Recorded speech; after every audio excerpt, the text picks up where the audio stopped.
پاکستان بننے کے بعد پہلا کام انڈیا نے یہ کیا کہ اب کیونکہ پہلے تو جو لڑائی تھی وہ تھی نا پنجاب اور سندھ کی، اور پنجاب اور سندھ دونوں برٹش گورنمنٹ کے انڈر آتے تھے، تو سندھ جو ہے وہ رائل گورنمنٹ کو کمپلین کرتا تھا، پنجاب کا اپنا موقف ہوتا تھا، سندھ کا اپنا موقف ہوتا تھا، اوپر ایک نیوٹرل بندہ بیٹھا ہوا ہے، وہ دونوں میں کوئی نہ کوئی فیصلہ کرا دیتا تھا۔ لیکن اب کیا ہوا، آزادی کے بعد انڈیا آزاد ہو گیا اور انہوں نے 1948 میں ہی وہ بھاکرا ڈیم کا منصوبہ ایک بڑے پیمانے پہ شروع کر دیا۔ یعنی انگریز کے زمانے میں میرے خیال میں میکسیمم جو اس کی ہائٹ پرپوز ہوئی تھی ڈیم کی وہ 400 یا 500 فٹ کی رینج میں تھی۔ انڈیا نے 700 سے 800 فٹ کی رینج کا وہاں پہ ڈیم کنسیو کیا اور امریکہ کی مدد سے بنانا شروع کر دیا۔ امریکہ کی مدد سے کیوں بنانا شروع کیا؟ کیونکہ امریکیوں نے بڑے بڑے کنکریٹ کے ڈیم بنائے تھے، ہوور ڈیم بنایا تھا، گرینڈ کولی ڈیم بنایا تھا، اور ان کو کنکریٹ کا ڈیم بنانے کا بہت بڑا تجربہ تھا۔ تو نہرو نے فوراً ان کو انگیج کیا اور انہوں نے کہا کہ جی ہم یہ بھاکرا ڈیم پہ کام شروع کر دیں گے، اور ساتھ ہی 1948 میں انہوں نے پاکستان کا پانی شانی بند کیا۔ اس میں پنجاب کے لوگوں کو سخت مشکلات کا سامنا کرنا پڑا، اور وہ ایک جو پانی کی جنگ ہے جس کے نتیجے میں سندھ طاس معاہدہ ہوا، وہ جنگ 1948 میں شروع ہو گئی، بھاکرا ڈیم کھڑا ہونا شروع ہو گیا۔ اب اگر تاریخ کے تناظر میں دیکھا جائے تو جب تک تو سندھ آزاد تھا، سندھ کی اپنی آئیڈینٹی تھی، تو سندھ ہمیشہ اپنا پوائنٹ جو ہے وہ اٹھاتا رہا اور کسی نہ کسی فورم کے اوپر اس کا پوائنٹ سنا جاتا رہا۔ اب انٹرنیشنل بارڈر بننے کے بعد سندھ کی وہ ایک انڈیپینڈنٹ آئیڈینٹی ختم ہوگی اور وہ پاکستان کے انڈر آ گیا۔ اب اس نے پاکستان کی حکومت کے تھرو انڈیا کی حکومت سے احتجاج کرنا تھا کہ بھائی یہ ڈیم مت کھڑا کرو، یہ پہلے بھی انگریز سوچا ہے اور اس کے بعد میں سائنٹیفک گراؤنڈز کے اوپر انگریز نے یہ نہیں بنایا، تو اب بھی تمہارا یہ کام نہیں بنتا کہ تم یہ ڈیم بناؤ۔ تو یہ اب حکومت پاکستان کی ذمہ داری تھی کہ اگر حکومت پاکستان کہتی ہے کہ سندھ میرا حصہ ہے اور سندھ کو حکومت اون کرتی ہے، تو پھر سندھ کی پرابلم حکومت پاکستان کی پرابلم بنتی ہے، اور حکومت پاکستان کا کام تھا کہ یہ آواز آگے پہنچا دے۔ لیکن حالات کی ستم ظریفی دیکھیں کہ جیسے جیسے یہ انڈس بیسن ٹریٹی کے اوپر بات چیت شروع ہوئی، تو حکومت پاکستان بجائے کہ آواز اٹھاتی سندھ کے لیے اور سندھ کا موقف دوبارہ آگے لے کے آتی، حکومت پاکستان اس پروجیکٹ کے لیے پارٹی بن گئی جس سے سندھ کو نقصان پہنچا تھا۔ نہ صرف یہ کہ بھاکرا ڈیم کی تعمیر جو ہے وہ نہ رکوا سکے حکومت پاکستان، بلکہ بھاکرا ڈیم کی تعمیر کے اوپر انہوں نے سائن کر کے کہا کہ بالکل ٹھیک ہوا ہے۔ سندھ طاس معاہدہ جس وقت ہوا تو اس کی تاریخ جو ہے وہ پلیجو صاحب نے اپنی کتاب میں بھی اس میں بہت سارے حوالے دیے ہیں اور کافی ڈیٹیلز اس میں لکھی ہیں۔ آف مائی ہیڈ مجھے ساری ڈیٹیلز تو نہیں یاد، نہ میں یاد رکھ سکتا ہوں، لیکن وہ کتاب حوالوں کے حساب سے بہت اچھی ہے، آپ اس کو دیکھیں، اس میں ساری ڈیٹیلز ہیں۔ موٹا موٹا جو ہے لنک کرنے کے لیے میں آپ کو یہ بتا سکتا ہوں کہ جس وقت یہ شروع ہوا پانی کا جھگڑا، تو نہرو نے، کیونکہ نہرو آلریڈی انگریزوں کے ساتھ، امریکیوں کے ساتھ اسپیشلی لنک تھا اور وہ اپنے پروجیکٹس کروا رہا تھا، تو اس نے وہاں سے ایک بندہ تھا ڈیوڈ ای لیلیانتھل، اس نے اس کو بلایا کہ بھائی تم آؤ اور آ کے تو یہ تو پاکستان کے ساتھ جو ہمارا ہے نا معاملہ، اس کو طے کرو اور پاکستانیوں کو بھی تو مشورے دو اور ہمیں بھی مشورے دو۔ ڈیوڈ لیلیانتھل امریکہ میں ٹینیسی ویلی اتھارٹی کا ہیڈ رہا ہوا تھا اور ایٹامک انرجی کمیشن کا ہیڈ رہا ہوا تھا، اور یہ جو ٹینیسی ویلی اتھارٹی ہے اس میں جس طرح کا ابھی آپ کا انڈس بیسن بنا ہوا ہے نا کہ براج ڈیم تو براج تو کینال تو اریگیشن ایریا، وہ اس طرح کا سسٹم انہوں نے امریکہ میں بنایا تھا سب سے پہلے ٹینیسی ویلی میں، تو اس کو وہ multi purpose river training works یا اس طرح کے وہ نام دیتے ہوتے تھے۔ تو اس نے کہا کہ یہ جو ہے نا یہ ہم تو پانی روک رہے ہیں، تم پاکستانیوں کو بھی یہ کام سکھاؤ جا کے۔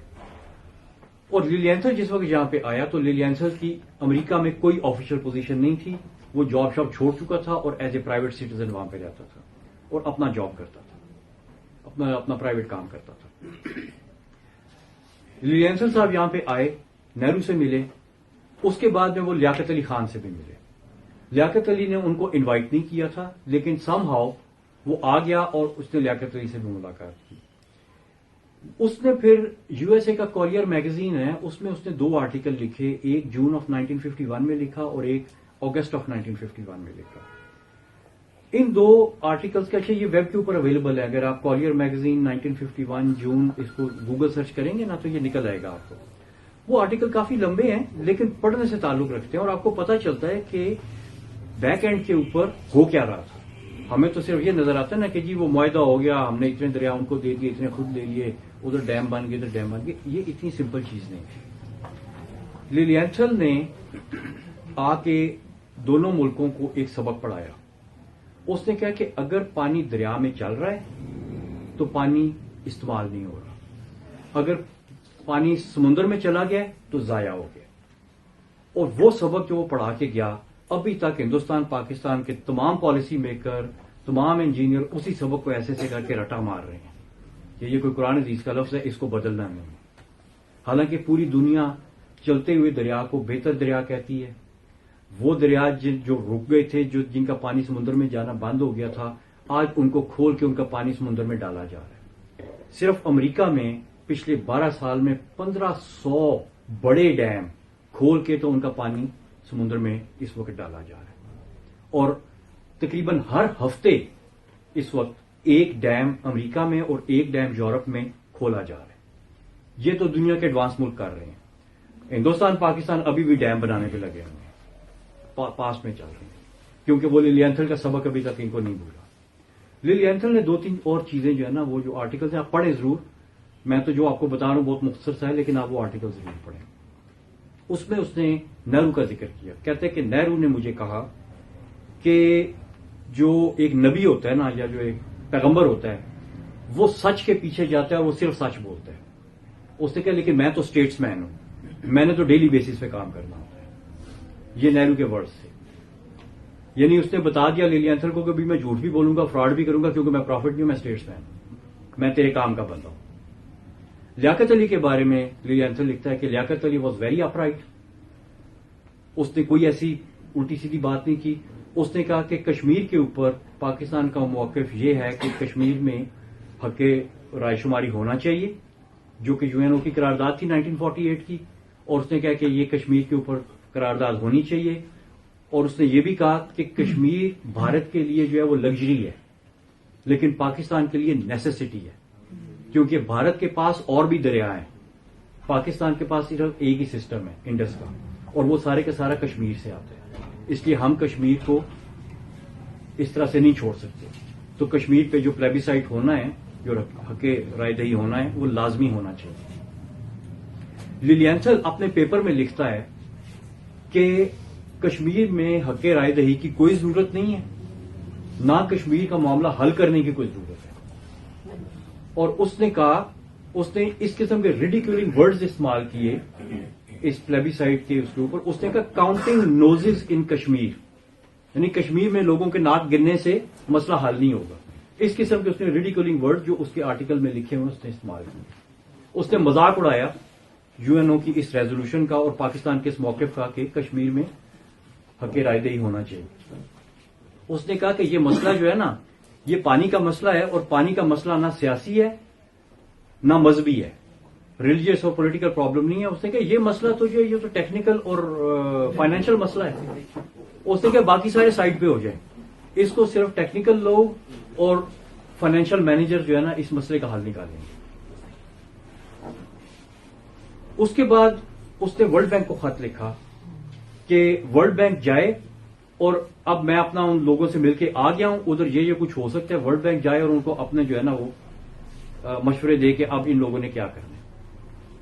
By the way world bank پہلے سے انڈیا میں کام کر رہا تھا. بڑے بڑے پروجیکٹ جو پاکستان کا پانی ڈائیورٹ کرنے کے لیے انڈیا نے سوچے تھے, وہ ٹریٹی ہونے سے پہلے ہی وہاں پہ بن رہے تھے. بھاکڑا ڈیم سب سے بڑا پروجیکٹ بن رہا تھا, اس کے نیچے ایک ننگل ڈیم کا پروجیکٹ تھا, وہ انہوں نے کمپلیٹ کر لیا.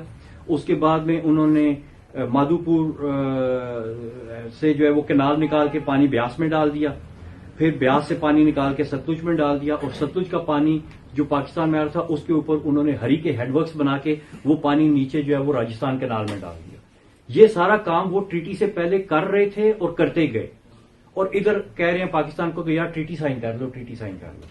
اب لیلینتھل لکھتا ہے 1951 میں کہ اگر پاکستان انٹرنیشنل کورٹ میں چلا جاتا ہے تو پاکستان کا کیس بہت مضبوط ہے اور پاکستان کیس جیت جائے گا. اور ایسا نہیں ہونا چاہیے. اس پانی کو ڈیوائڈ ہونا چاہیے, پاکستان کو نہیں ملنا چاہیے, کیونکہ انٹرنیشنل لاز کے مطابق یہ پاکستان کا پانی ہے اور یہ دریا نہیں رکنے چاہیے. پاکستان جب انٹرنیشنل کورٹ کی بات کرتا تھا تو وہ کہتے کہ نہیں ہم اس کو خود ہی سالو کر لیتے ہیں. اور پاکستان کے جو لوگ تھے, جو اس وقت کے ڈیسیژن میکر تھے, مجھے نہیں پتا کہ وہ کیوں ہر دفعہ جب انٹرنیشنل کورٹ ان کے حق میں فیصلہ دے بھی سکتی ہے اور ہر چیز ایویڈنس بھی ہے تو وہ کیوں نہیں گئے, وہ کیوں اس معاہدے کے پیچھے لگے رہے.